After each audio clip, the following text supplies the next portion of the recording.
Hey guys, Alexander Kieran Fitzpatrick here, and yes, I just used my full name.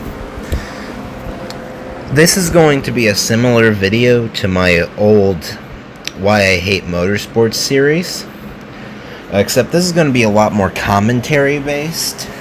It's going to be legitimately why I hate motorsports. I might do more videos of this. They're not going to be like this.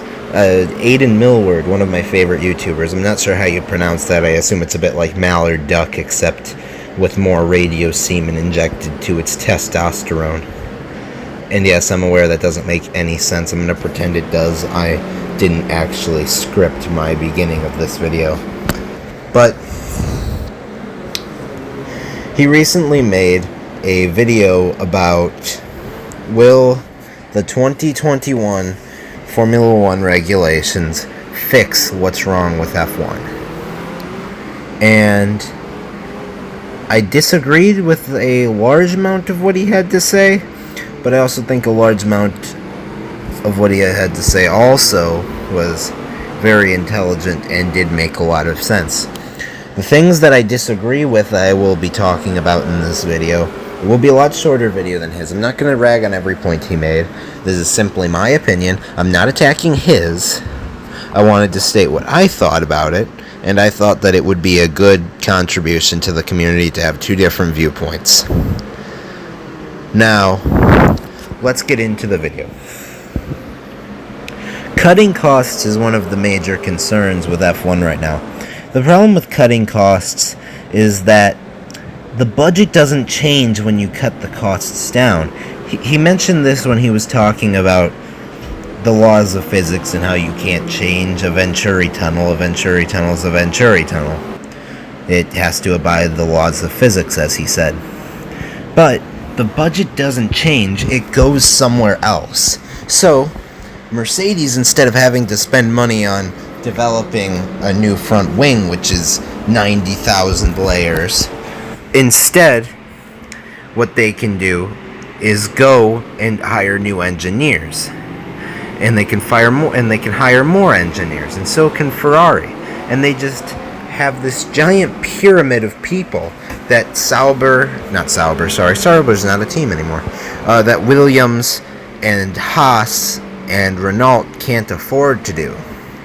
So, you end up with these teams that are spending the same amount as they did before, except now it's going to different places, which is going to give Mercedes an even bigger jump. Is it going to change that Mercedes is in the lead? No. I honestly believe that you're not going to end up with better racing, that these cost-cutting measures are going to end up with closer racing. If you want to know the difference, watch IndyCar and then watch NASCAR, because there's a clear difference. IndyCar has amazing racing, but the cars don't get close to each other. NASCAR has really close racing, but my god, it's like being stabbed 1,000 times in your right testicle until you can no longer bear children.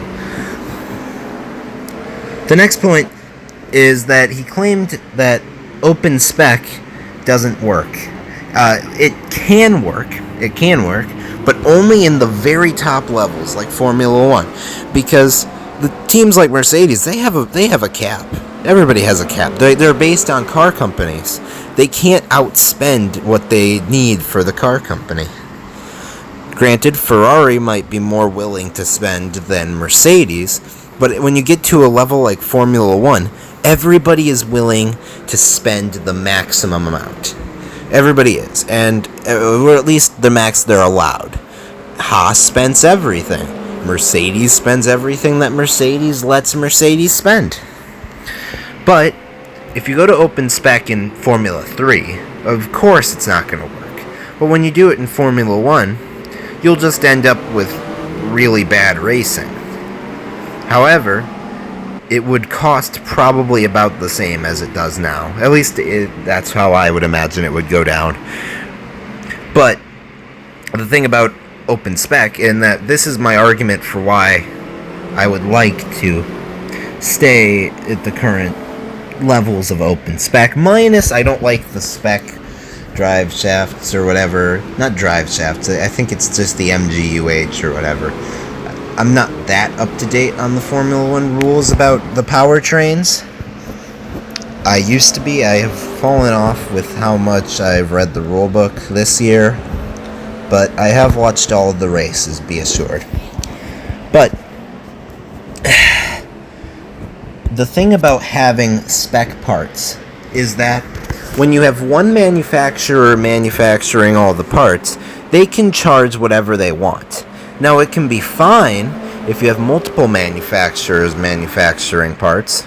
Like, if you had, I don't know, Panos and Dallara both manufacturing parts with different advantages, you could end up with very competitive costs, and they'd end up with competition which would drive the prices down while improving the product. That's how it works. That's capitalism. This works great in a series like IndyCar. You can see this with Honda's engines versus Chevy's engines. Honda's are better on fuel economy. Chevy's engines are better on power. Oh, actually, sorry, that's the other way around. No, it's Chevy's are better on power. I'm retarded. But you can see the disadvantage of having one manufacturer also in IndyCar. Right now in IndyCar, teams are forced to buy Dallara's aero kits, Dallara's chassis, with no other options, which means Dallara can say, this is a $2 million chassis, this is a $2.5 million chassis, this is a $3 million chassis, because they have a monopoly on that sport. Other sports are not like IndyCar. IndyCar doesn't meet up to the levels of Formula One, but it's still a top-level sport. It doesn't cost as much as Formula One, but that's more because, well, unless you're Team Penske, then you spend about the same as Ferrari does on your team. But that's because of what I've been saying about cost cutting. Because you've cut costs, Penske is able to spend the same amount a Formula One team would, except now he's got the world's best aerodynamicists and the world's best trailers for the people to stay in, for the racing drivers to stay in, and he's got the best paddocks, and he's got the best equipment that isn't spec by a long shot. And that's why you see people like AJ Foyt all the way at the back, because it's closer racing, but it's not better racing. See? I mean, it's better racing than Formula One is right now. And better racing, it's maybe the best racing in the world right now. But that has not increased how good it is. It's only increased how close it is by being spec. The other thing that we would like to talk about is that he mentioned refueling. And the thing I will say about refueling is that a lot of people have this mentality that refueling will end up with another incident where the car sets on fire and they spray fire all over the place, and oh my god, they're holding a flamethrower. Well, that only happened because they removed the fuel flow filter. If you remove the fuel flow filter and you kill somebody, that's good on you. That's the team's fault. They should be punished. Formula One shouldn't be punished. You shouldn't remove refueling. I'm retarded. Sorry, again. You shouldn't remove refueling because of one incident where a team owner decided to try and gain a couple of seconds of advantage. Maybe the other team owners would learn. And if they keep killing people and getting lawsuits, eventually they'll learn. It's not F1's fault. But anyways, what I would like to say about the engineers should get the power when it comes to this fuel flow concern about refueling. They should remove the maximum fuel flow restriction, because I feel... it's minimum fuel flow. No, is it maximum? I can't remember if it's a cap or a floor. But anyways, either way, there's a restriction on it. And I honestly don't believe that a team should be restricted to getting only this much. It's the same problem I have with the V6 rules. I think a lot of people are too hard on the V6s just for their sound. But I personally think that I hate the V6s because they're too restrictive. Why does everybody have to run the same V6? That's not the point, anyways. If it was up to me, they'd be allowed to run any cylinder configuration within a displacement, and it has to have this head type. But it didn't have to be. It wouldn't have to be only this V6. I would like to see Formula One with diesel 4 cylinders. That would be amazing. Well, there's also V12s out on the track and stuff. All just a mix, like IndyCar was in the 90s at Indianapolis, when you would go to Indianapolis and you would listen to the sound of the cars roaring by, and you'd hear those Buick V6s that made peak torque at like 7,500 RPM growling, and then you'd hear the sound of a Penske Ilmor engine going by, and it's just the craziest sound in the world. And then you hear the Cosworth DFVs coming by, and they make the sound of the gods at 14,000 RPM. But that's besides the point. I'm getting off track. If teams want to build a testosterone-chugging mammoth that injects more nuclear waste into its veins than Peter Dinklage on a Saturday night after a Game of Thrones screening, then I think that they should also be rewarded for building a Greenleaf tea drinking, environmentalist, happy, polar bear friendly motorcyclist hitting. I don't know what the fuck to say about environmental stuff. But if you make an economical engine or a fuel drinking engine that just completely destroys everything around it, I think you should get different disadvantages. Like, they should have to stop more if they build a more powerful engine. If one team wants to build a 600 horsepower engine that gets 55 miles per gallon, that's great. That's what they should be allowed to do.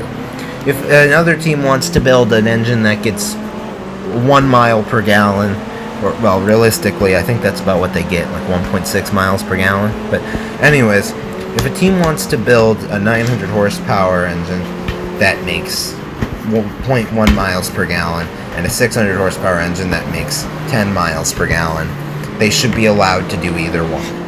And yes, would it make racing a more strategy-focused thing? Maybe sometimes. But that's part of racing. Racing should be just as much about the whatchamacallit, I forget what they're called. Race directors? No, that's not true. Race control? No, they fuck up with who goes over the lines at Road America. Not Road America. That other track that sucks ass. That's not Road America, because Road America is amazing. Circuit of the Americas. That's what they do. But what I would like to say about this is that racing should be just as much off track as it is on track. Just because you're not overtaking doesn't mean you're not racing.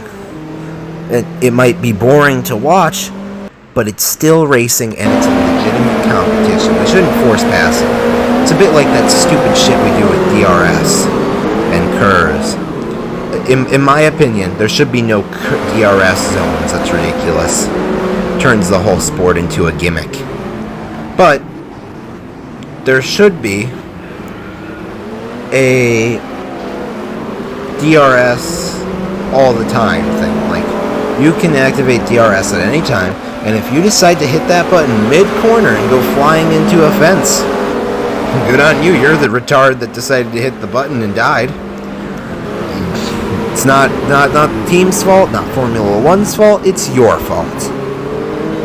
You decided to do it, and maybe Formula One can put some money into making crash structures which can take the impact of hitting the wall if you decide to hit the DRS mid-corner. But anyways, having it at certain zones makes it a gimmick. Next thing that I would like to say is that there's this problem with F1 pit stops are too slow, and it would most definitely make the show more exciting if F1 pit stops were a lot slower. I meant they're too fast. I hate myself. I meant they're too fast because an F1 car at Monza covers roughly 200 feet per second. Okay? Now, they go in there and they only spend 1.6 seconds or so in the pits. That's crazy. You shouldn't be only losing 250 feet in a pit stop. Well, let's make it like 350 because of the run up to the place where you're speed restricted. But you shouldn't have to be going 100. Shouldn't have to be going there and only losing 250 feet.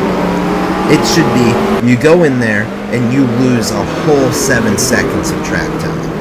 I honestly believe that you should lose 2,000 feet because you would be sent to the back. You should almost lose a whole lap, and that would put the power back into people with fuel economy and into the people that have the fast laps, because the fuel eco guys will have the advantage on the over the long stretch, but near the ending laps of the race, they might get walked. Now, over the years, of course, there might be a point where there's a crossover period where they get about the same fuel economy, but that can be said about modern F1. Eventually, all the teams will be getting the same amount of horsepower and everything. But, in my honest opinion, the best thing that F1 can change right now is lollipops, fuel men, 4 people over the wall, maybe 6 people, 1 for front wing adjustment, one for fueling, and 1 for each wheel. That sounds like a good plan to me. Anyways, I think that is all for me for now. I will link the video from Alan Millward down below in the description, and for now, a goodbye. Make sure to subscribe to Alan Millward. Sorry, I forgot to add that in. He's an amazing YouTuber and he deserves more recognition than he has right now. I was subscribed to him when he had like 100 subscribers, so I'm an OG.